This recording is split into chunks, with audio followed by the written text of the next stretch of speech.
right, here we are. It's the Awesemo MLB live before lock. We are still going strong. It is the championship round, the division championship series. Is that what these are called?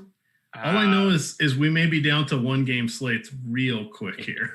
Yeah, I mean, this could potentially be the last 2-game slate of the year, or season anyway.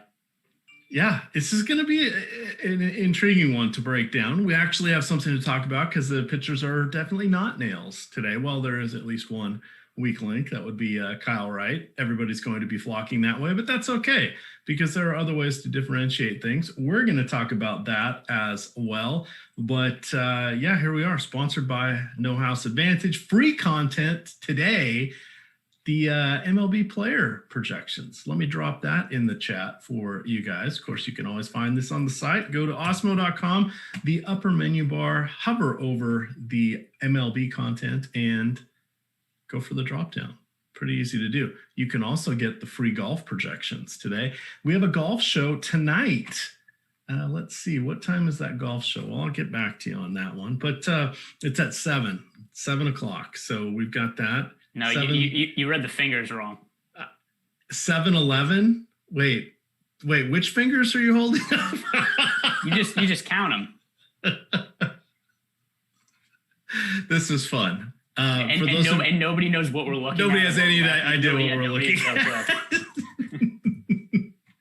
Oh, goodness. That's what I do, the little legwork here myself. Unscripted. I'm off the rails.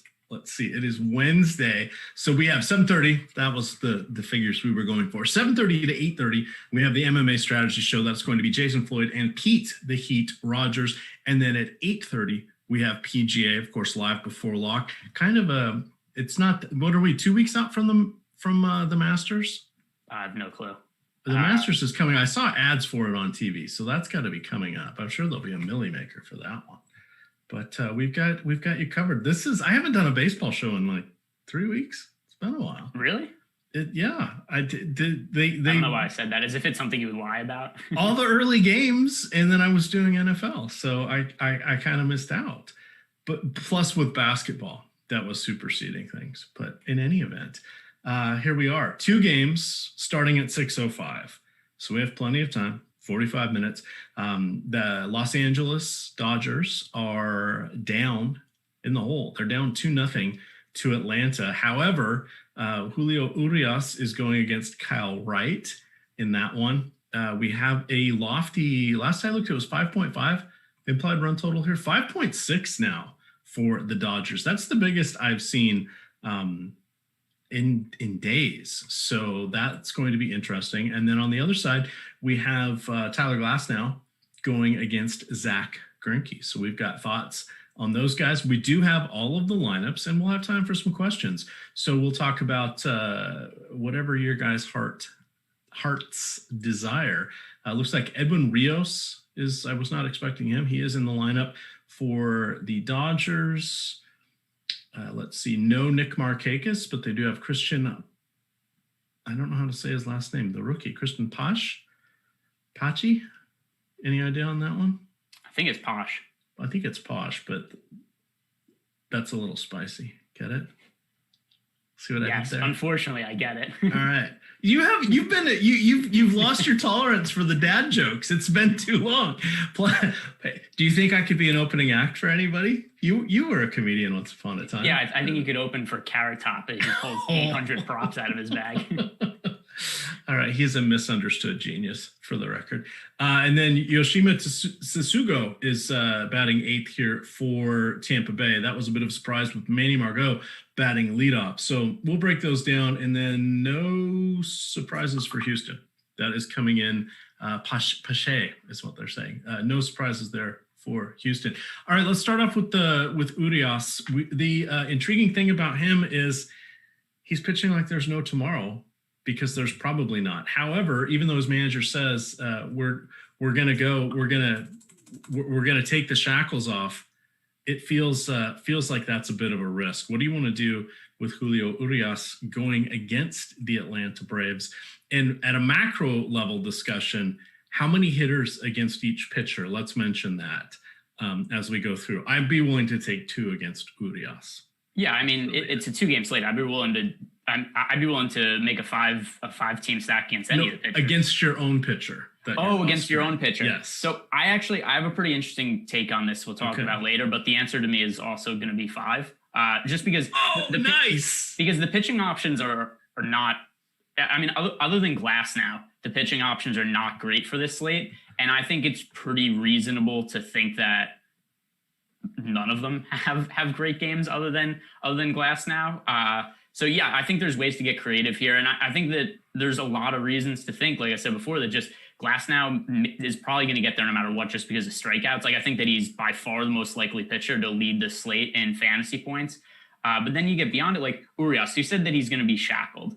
Or that he's going to be unshackled finally. But his last 2 starts, 68 pitches and 52 pitches. And you have to think the leash is really short with the Dodgers down 2-0. So there's definitely a situation where he pitches 3 good innings, gets in a little bit of trouble in the 4th inning, and they pull him out. And he still kind of has a decent fantasy game, and the Braves are still set up to have a decent game themselves also. So yeah, this is a very odd slate for pitching, especially because Kyle Wright was really terrible in the regular season. But yeah, I don't think Urias is going to work very deep into this game. All right, Jason Garnett wins chat at the moment. He says, "Okay, cut the crap and just tell us who's the best play." And then his next line is, "Shout out to the guy who always says that." Well, that's him. By the way, the best play is Tyler Glass now, though. I think, and nobody's going to disagree with that. Just based on the other options that are on this slate, his strikeout upside. He could probably get lit up and still end up being the highest scoring pitcher on the slate just because he's probably going to get 6 or 7 strikeouts anyway. All right. So yeah, I'm hoping I am sad that there is no Hunter Renfroe. Hunter Renfroe he's misunderstood, but we'll talk about that when we get to that game. We have Gold Glover Hunter Renfroe per last night's game. Yeah, this Hunter, yeah, it's just a mess. How long do you think Kyle Wright is going to last? So, I mean, there's a couple things to think about here. Number one is he actually did pitch really well in his start against the Marlins, but generally in the regular season, he did not work all that deep into games. He never threw 100 pitches once in the regular season. He also had an ERA close to 5, or maybe because I have his numbers up, including the postseason. So for the regular season, he had a 5.21 ERA, 5.9 FIP. He actually only had a FIP under 4 in one of his regular season starts. Was a highly regarded prospect entering the season. Just didn't really equal much success in the big leagues, other than that one start against the Marlins in the playoffs. He walked nearly 6 hitters per 9 innings, only struck out 7. I think Kyle Wright is by far the worst pitcher on this slate. So I think he's not going to last long in the game for a couple of reasons. Number one, I think he's going to hit very hard. And then number two, he didn't generally pitch all that many pitches in the regular season in most games. All right. The other thing is Atlanta has fresh arms in the bullpen. So I think at most he's going to make it 2 times through the order. And what I'm doing for this is to talk about, one, if you're trying to find some differentiation, maybe you go with one of the uncheck that probable pitchers box and look at one of the relievers. There's nothing wrong with that. You could get into a 2-inning situation, even a 1-inning situation. But if you get a 1-inning, 3 strikeouts, and that outperforms Kyle Wright, all of a sudden now you've moved ahead of, I don't want to say a chunk of the rest of the teams, because I don't think that many people are going to play him. On DraftKings, we're projecting looks like about 12 or 15%. I'd be shocked if people play him on FanDuel. I just don't see the need to go there on FanDuel, because let's play this through. So we know that the Dodgers are going to be the most popular hitters for good reason. In his last 138 righty-lefty matchups, Wright has allowed a 2.17 home run per 9, 14.5% walk rate, a 271 ISO. Same-handed hitters have got him for a 1.56 home run per 9, a 15% walk rate, in a 165 ISO. He's striking out like below league average. I'm going off the top of my mind. I think it's like 18.5% or something like that. But one, if he doesn't last a long time and people aren't taking him, even if you take him, I just don't see the leverage of, if he holds down the Dodgers, that keeps him out of it completely. So I'm having a hard time getting to him. Sometimes we'll see an okay pitcher. Like you could say the same. I'm going to say less than stellar things about Zach Greinke. I can find reasons to take Zach Greinke. I can't find reasons to take Kyle Wright. Yeah, I agree with you. I think Kyle Wright is easily the weakest starting pitching option on the slate. And I mean, he just didn't have good starts in the regular season. I'm going to go through his game log right now. He scored... he had one good outing against the Mets where he scored 29 DK points. He had the good outing against the Marlins. Beyond that, he didn't have one good start in the regular season. So it's hard to see this matchup against the Dodgers being the one where he finds success, unless you just want to buy into that he's a totally different pitcher because he had one good outing against the Marlins. But I don't really buy into that. I think something that you mentioned that could be interesting is if we really dig to try to find a bullpen arm to roster. That's also always a little risky because it's hard to find one guy to be really confident in. If I had to pick out one guy who hasn't really gotten a ton of work recently that I think is pretty likely to pitch tonight is Kenley Jansen. Just because if we look at the situation with the... Oh, I thought we were going to pick one from Atlanta. Okay. Oh, no, I'm just saying in general. Yeah, Kenley Jansen hasn't pitched in over 5 days. And we've seen him pitch multiple innings before. So I think that given the situation the Dodgers are in, if you're going off the board with a relief pitcher, that's where I'd go is with Kenley Jansen. Okay, because and here's the spot. This could be a Kenley Jansen crap. We're tied. He comes in the 6th and goes for 2 innings. Everything's high leverage at this point. It's one of those where the Dodgers, they're not quite in win or go home mode, but they're almost there at this point. If we're looking for the Braves, this is what I was trying to guess. So Grant Dayton, who's a lefty, Shane Green, who's a righty, and Jacob Webb, who is a righty. Those guys have not pitched in 5 days. Chris Martin has pitched each of the last 2. Tyler Matzek's out of the picture. He went 29 pitches yesterday. Josh Tomlin out of the picture. He went 20 pitches yesterday. So if I was going to get on, Melanson's pitched back-to-back. So if I was going to guess who probably would pitch, I bet we see Will Smith. Ooh, we could see Will Smith going against Will Smith. That would be exciting. It would also not be the first time this season that has happened, but that would be fun. Or Grant Dayton, because I think they're going to try to get some lefties in there against some of the Dodgers lefties, just from a same-handedness perspective. So if I was taking some chances, I would go that route of people you think are going to play. Now, we're talking about going with relievers. What is the downside? Well, it's pretty easy to go negative if you only have, if you're only going to see 3 or 4 pitchers. Pretty easy to score 0. Right. So might not come in the game. Yeah, this is one of those where we're putting out. Or if you get somebody that somehow lucks into being the pitcher of record in the 5th, and that ends up being the inning where their team goes ahead, they get the win. So weirdness can happen. But here's the other thing too, though. This isn't crazy to think. Let's say Kyle Wright gets lit up, right? We think that's a fairly likely outcome. And then what if one of the other pitchers gets lit up tonight also? Right? What if Urias doesn't pitch well and has a short leash? What if Greinke doesn't pitch well? Greinke's had a ton of bad outings recently. What if 2 of the 4 starting pitchers have negative fantasy points? Then all of a sudden you get a reliever with 0 fantasy points and he ends up being a good play anyway. Yeah, it's a weird slate. These are the oddities. They've made softer pricing on the sites. People are going to get the pitchers they want. The chalk's going to be heavy, especially on DraftKings. It makes sense that the pricing is softer. There isn't football until Sunday, so people have some funds burning a hole in their pocket, proverbially, and that's where they're going to go. All right, let's talk about the Dodgers. So the Dodgers, I keep bringing it up, are a veritable all-star team.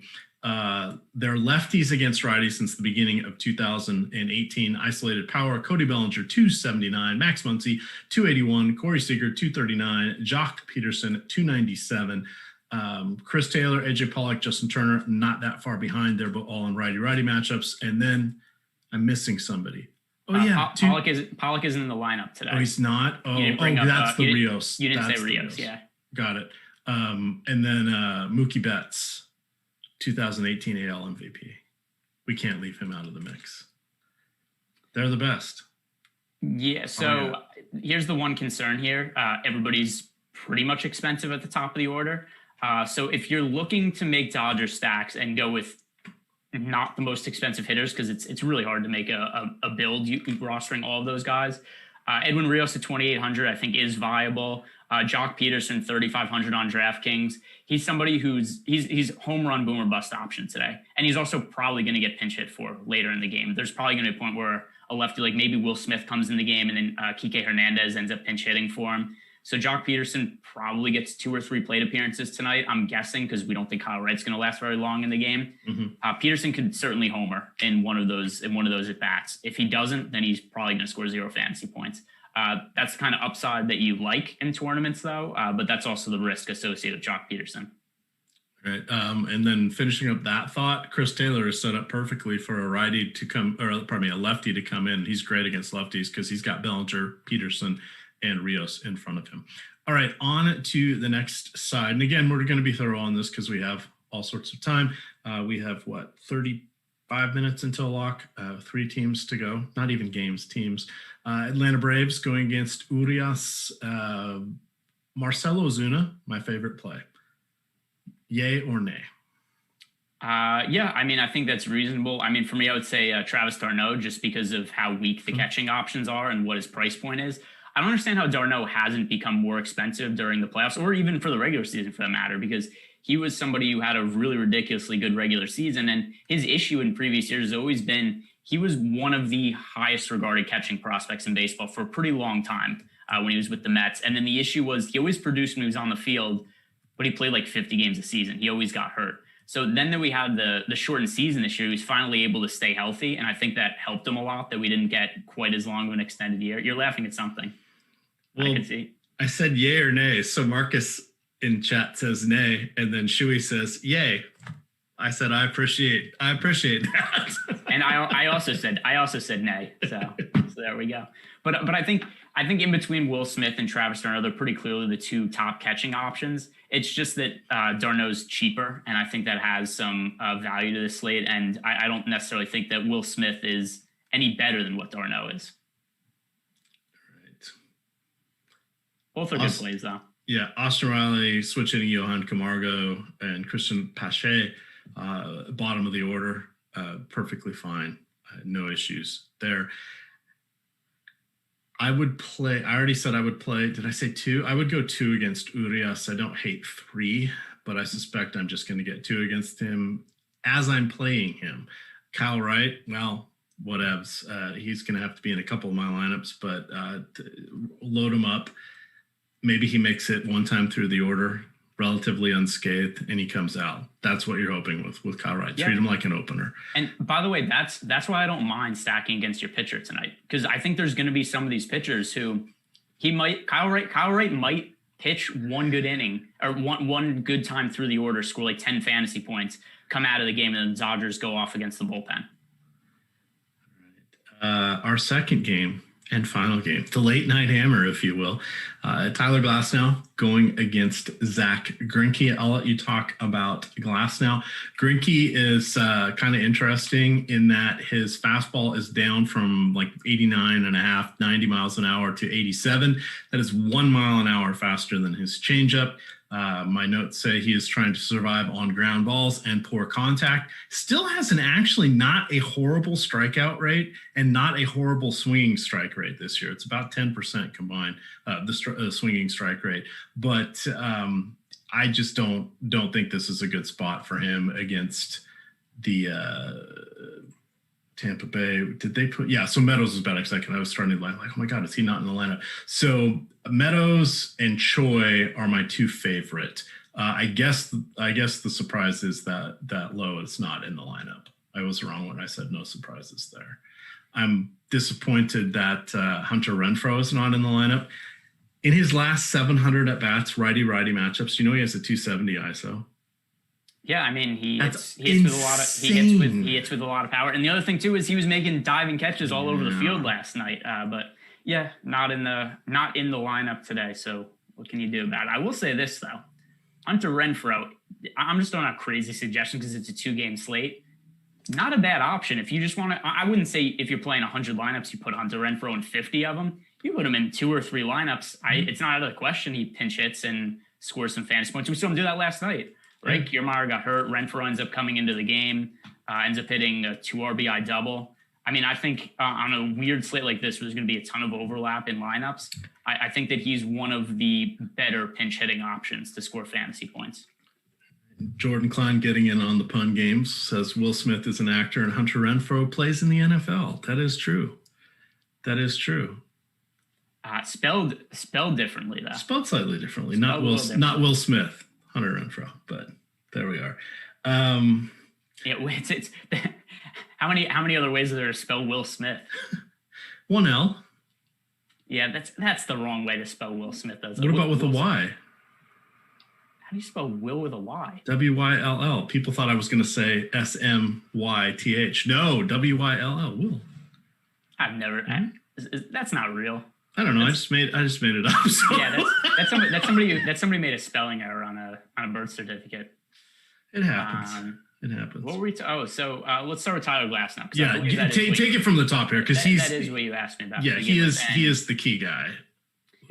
It's pretty hard to imagine the first place lineup not having Tyler Glass now tonight, just because even if he gets hit hard, he struck out 14.28 hitters per 9 innings during the regular season. So there were outings where he didn't pitch particularly well and gave up runs in the regular season, but he would still score fantasy points.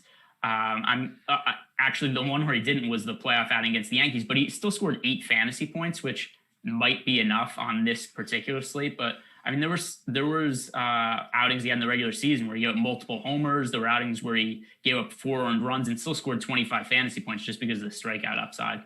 So Tyler Glass now, I think, is by far the top pitching option on the slate.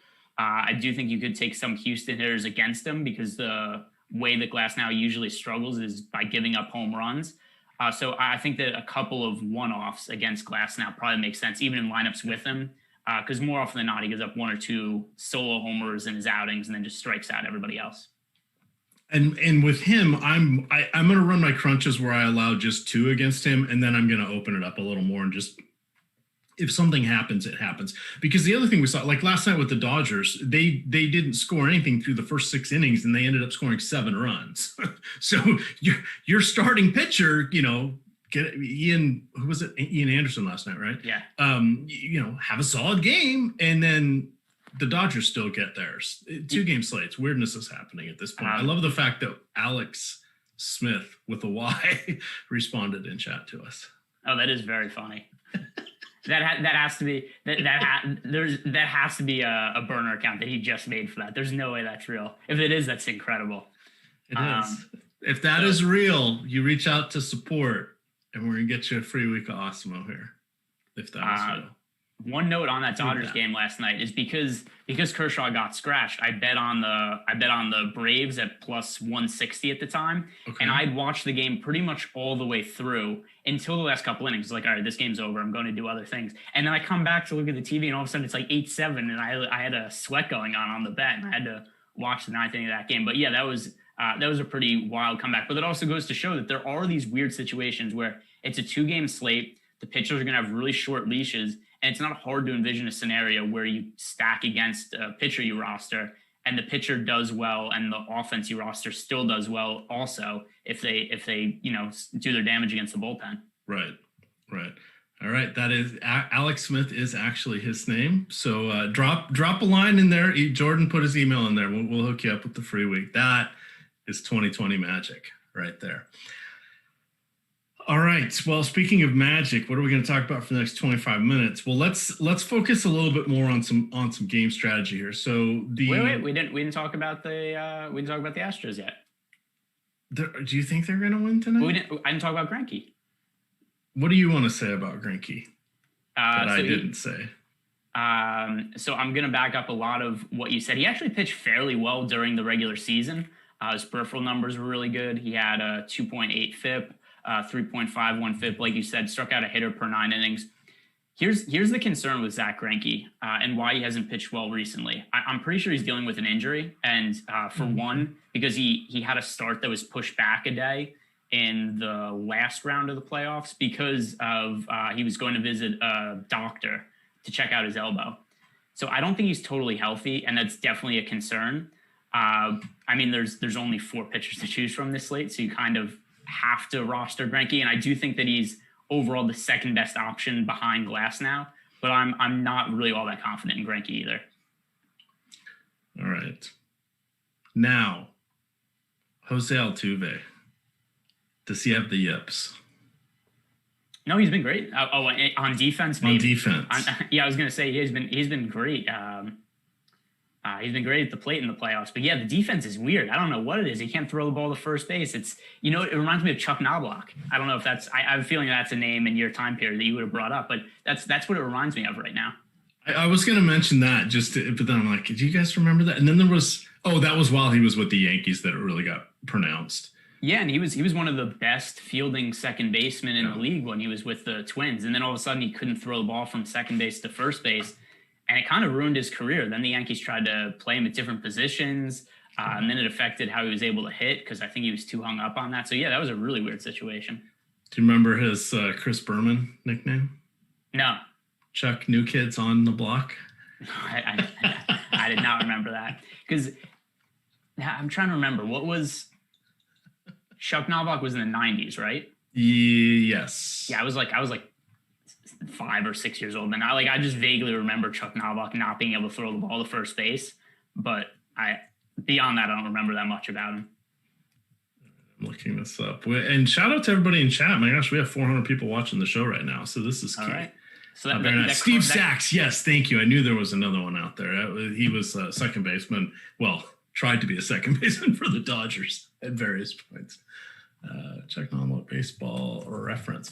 So for reminder, we are sponsored by No House Advantage. If you guys have not gone over there, it is a lot of fun, especially with their one-game NFL contest. They put out about 50 or 60 different questions, player prop questions, and it is No House Advantage. We are not going against the house, peer-to-peer competition. So what that means is just like on DraftKings and FanDuel, where gamers play other gamers, same formats that we're used to, double ups, head-to-heads, GPPs, etc. But how it works is you choose 5 of the many questions that they offer. You decide if it's going to be over or under, whatever the particular proposition is, and then you assign a confidence rating to each of your 5 questions, 5, 4, 3, 2, 1. From there, everybody's score comes in and determines the winner. There is a lot of variability in this, and we have you covered from a projection perspective, because what Alex has done is he has set up his model to come in and give you a probability of whatever the No House Advantage line is for each of the questions. He will tell you the probability of it being higher or lower. If the math gets a little tough for you, there's also a column that says pick the over or pick the under. Couldn't be easier than that. So definitely check them out. If you use the promo code Awesemo, put in $20, they will match you up to your first $20. All right. How do you want to approach our strategy? So I'd kind of said, I never mind on these short slates playing 2 or 3 hitters against my pitchers. Totally comfortable with it. Today going to be a little bit special because we know 3 of the pitchers are going to be wildly owned today and 1 is not. I'm feeling like relaxing this rule is okay. Sort of as we hinted at, but relaxing it somewhat at various points in your crunches, because we hope the damage is done against the bullpen. We hope maybe you catch lightning in a bottle and you get the 2 or 3 home runs, and that's all the scoring there is tonight. There's nothing that says there has to be a ton of scoring tonight either. So there are a lot of ways this can play out, and we've seen a lot of these contests are just so top heavy. You're having to find that oddity.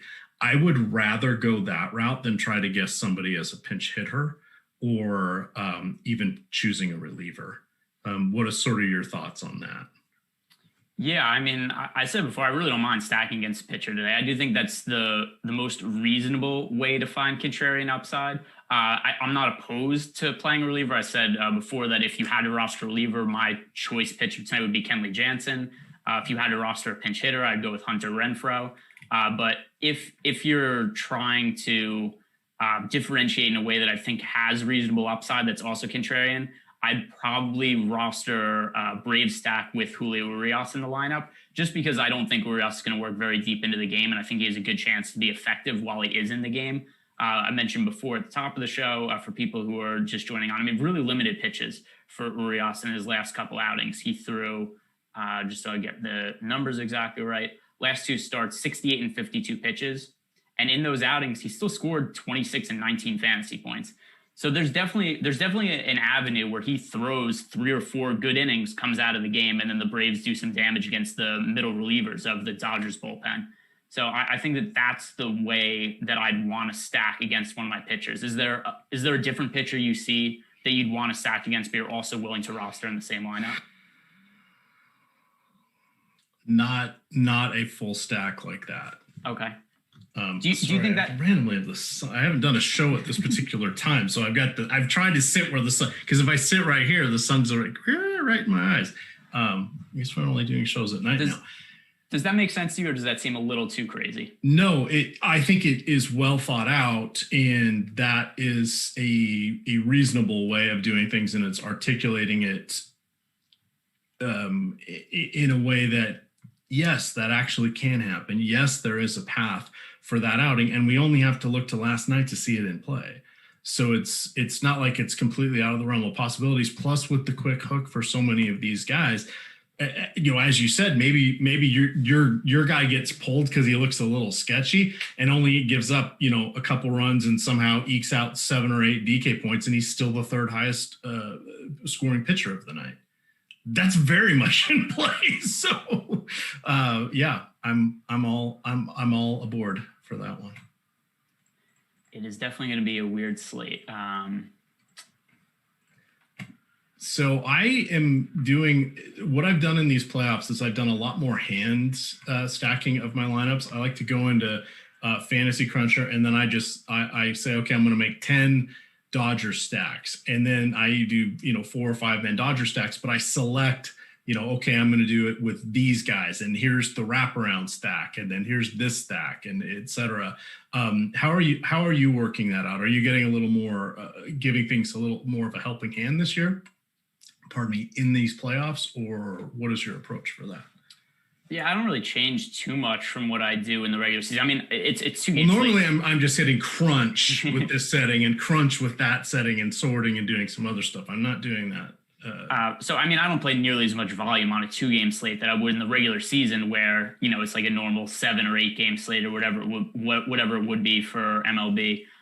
There's a lot of slates where I'll just play 1 entry. I play more single entry in the playoffs than I would otherwise.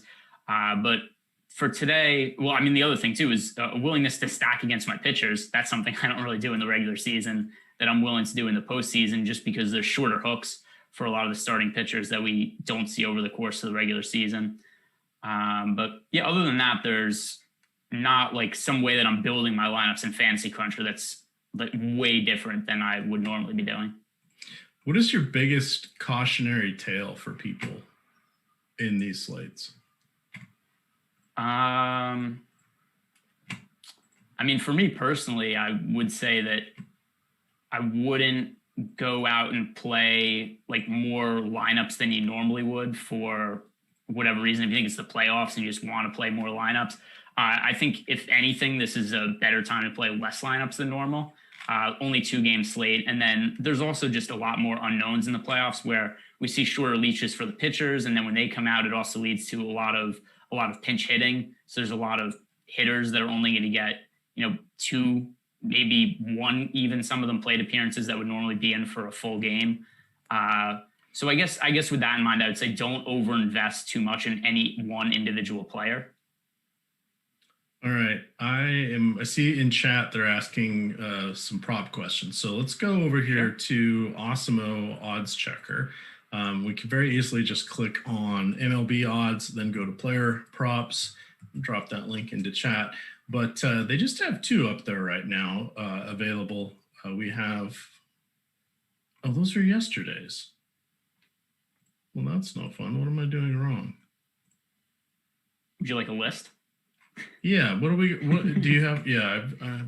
So what are the? Let me bring it up. It's Yarborough or Urquidy, so that I must have a setting off here. Well, I'll just bring up on the. Yeah, one of our competitor sites. Well, no, I'm just gonna bring up what are the questions that people are asking? Well, it was where is Zach Greinke coming in?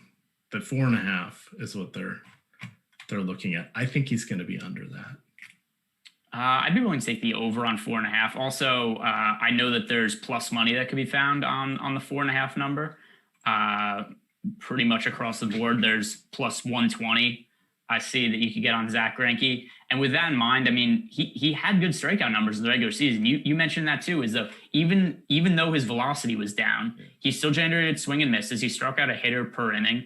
So, I mean, with that in mind, I think that if this was just over under 4.5, or it was just like minus 110 on both sides, then I'd say, yeah, you could lean towards the over. But does it change your mind? I mean, it's plus 120 if you get on over 4.5. That's what has me leaning towards that as the stronger play.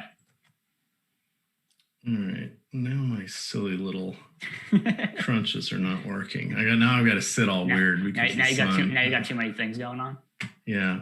Why am I not I'm locking 5 players. Oh, I know why. It's because I'm going against okay. All right. Well, my hand building strategy is not working out very nicely for me. All right, so I'm gonna pull up the YouTube. I'll find some of these other. Thank you. Sorry, this worked great until just now. Let me see here. Your favorite bottom of the order stack.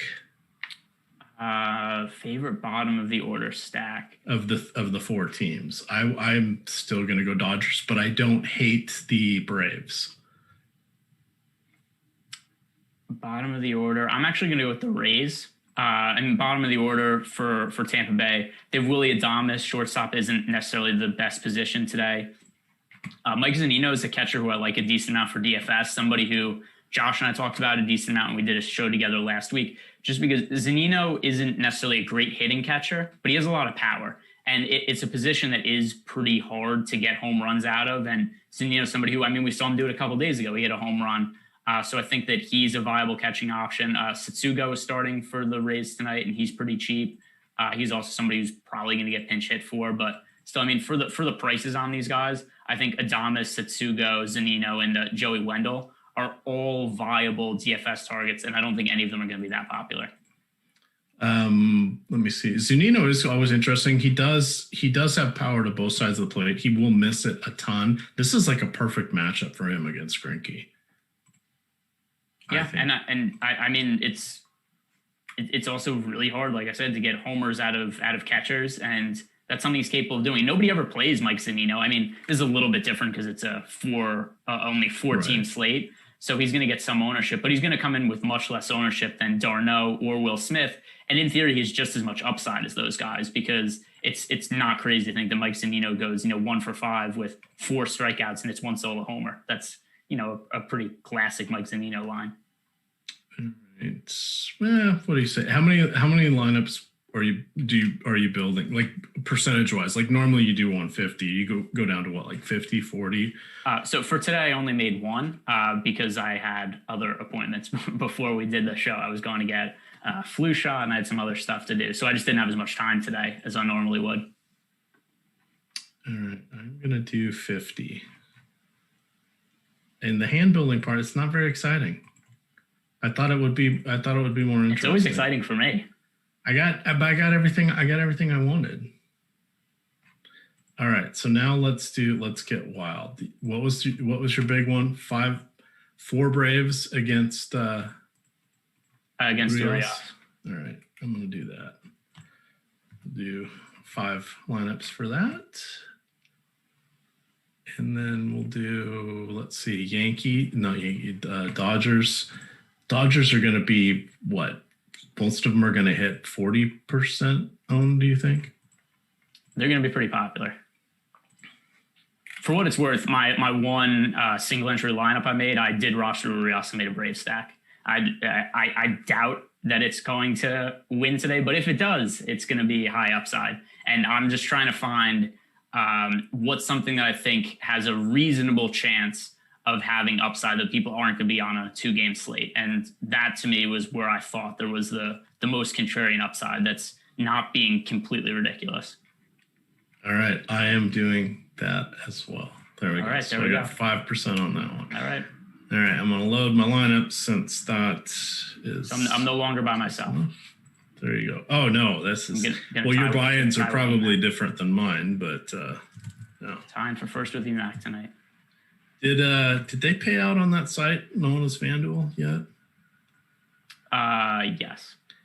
Why? I still had contests this morning that had not paid out. Oh, I don't know because I just had a football contest. They were. I'm gonna go look at that next. That was kind of a. That was fun, right? I'm a little disappointed in their contingency planning.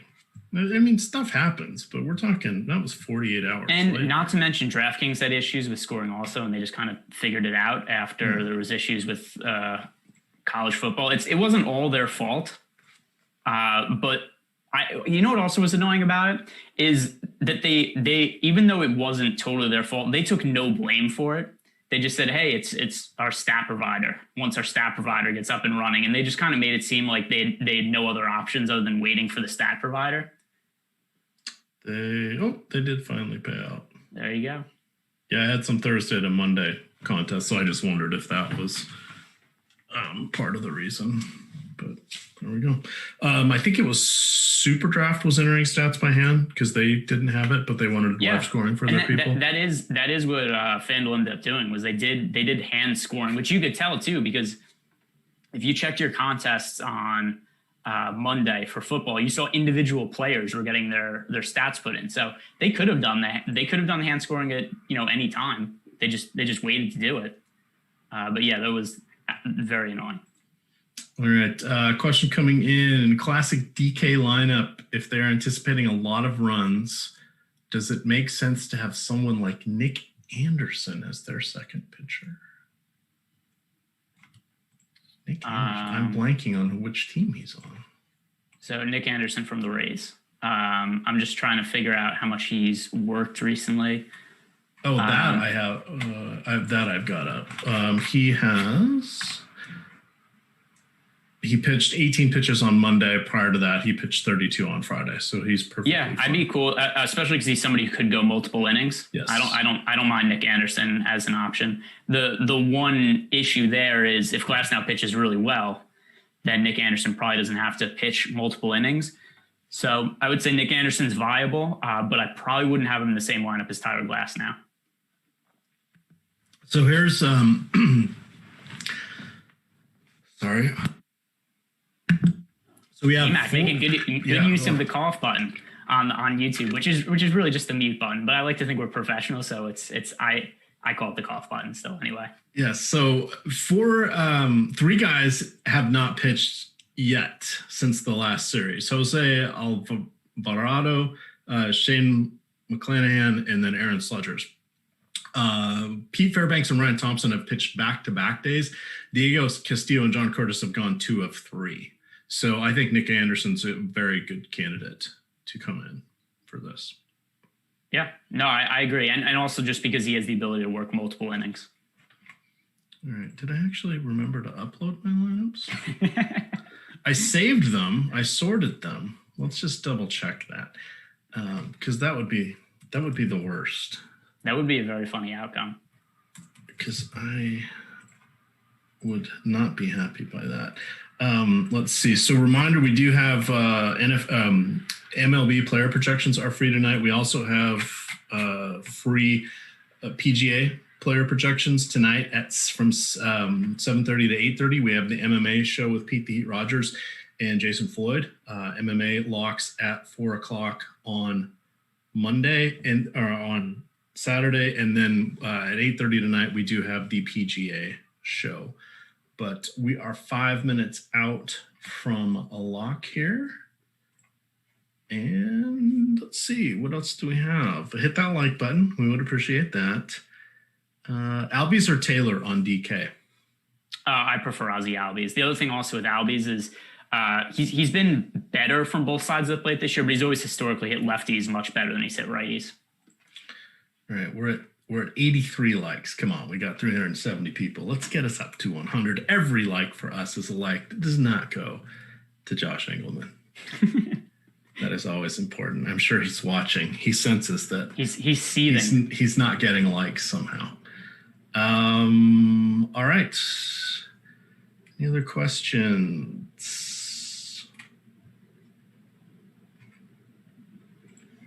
Let's see here. No, I think we're doing well. Let's do a quick overlay check.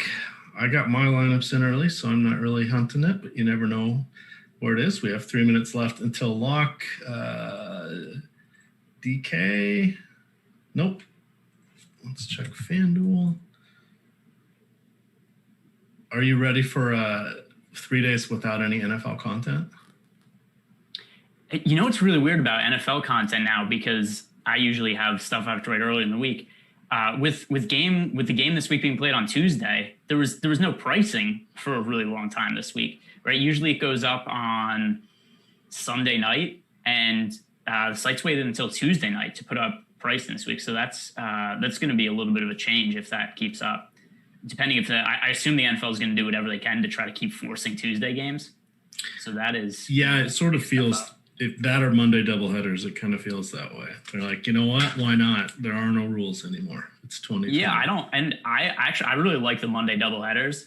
I mean, Tuesday, it doesn't matter to me. Like, what do I have better to do on a Tuesday night other than play showdown NFL lineups and watch a football game? But even with that said, for the players, that can't be ideal. Because think about the situation the Titans are in now, where they have a couple of rest days, and then they're going to travel and then they play again. I just don't know if that's enough time off, and that's probably going to influence how I approach Sunday slate also. Yeah, that's definitely worth paying attention for. Ozuna over D'Arnaud, and then I'm going to go get some pizza. So we're going to get out of here, Scotia. I prefer Ozuna to D'Arnaud. And then the last question, they were asking, why did you prefer, was it Will Smith over D'Arnaud?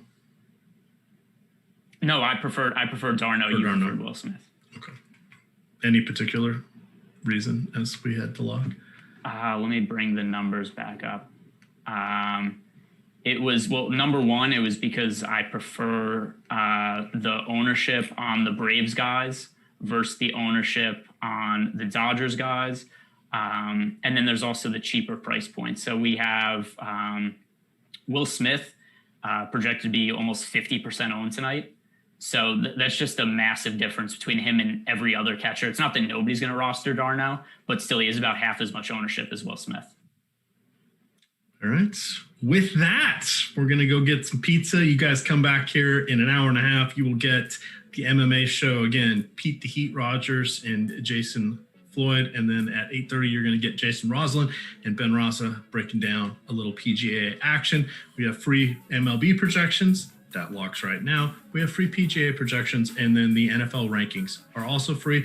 We do have the NFL Express package that is $3.95 a week. It now includes everything with regards to NFL showdowns. And as Greg mentioned, it feels like we're getting a bonus day almost every week for showdown. So that suddenly become a really good deal. At $3.95, that's the go forward price, no special codes or anything. With that, you can follow Greg at G Ehrenberg DFS. I am at EMac Dfs, and it is Awesemo _COM. Good luck, gamers.